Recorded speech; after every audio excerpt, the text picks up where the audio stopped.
உங்கள் இனியா யம்மியான எக் மசாலா ஒரே நிமிஷத்தில் எப்படி பண்ணலான்னு பார்த்துடலாமா? சூப்பராக இருக்கும். வெஜ் புலாவோடு செஞ்சு சாப்பிட்டிங்கன்னா ரொம்ப நல்லாயிருக்கும். வாங்க பார்த்துடலாம். எக் மசாலா செய்கிறதுக்கு அவிச்சு வச்ச முட்டை எடுத்துருக்கிறேன். அதை இப்படி ரெண்டாக கட் பண்ணிங்கன்னா நல்லா மசாலா பிடிக்கும். எனக்கு ரொம்ப பிடிக்கும். அப்படி இல்லைன்னா இதை மாதிரி இப்படி கோடாக கூட நம்ம போட்டு எடுத்துக்கலாம். உங்களுக்கு எப்படி வேணுமோ அப்படி எடுத்துக்கலாம்.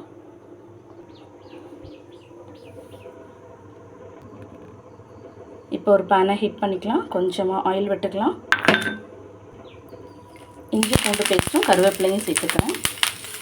இது ஒரு நிமிஷம் இருந்தப்பறம் கேஸ் ஃபுல் சிம்மில் தான் இருக்குது. இப்போ நம்ம எடுத்து வச்ச மசாலாவை சேர்த்துக்கலாம். ஆயிலில் சாட்டே பண்ணிவிட்டு உடனே நம்ம ஒரு 2 ஸ்பூன் தண்ணி விட்டுடணும். ஏன்னா மசாலா கரிஞ்சிடக்கூடாது. ரொம்ப இல்லை, கொஞ்சமாக. இது கொஞ்சம் பைண்ட் ஆகிறதுக்காக மட்டும்தான். இதோடவே முட்டையை சேர்த்து கலரிக்கலாம். நம்ம போட்ட மசாலாஸ் எதுவுமே பேனில் இல்லாமல் எக்கோடு நல்லா கோட் ஆகிடுச்சு. இப்போ இது ரெடி.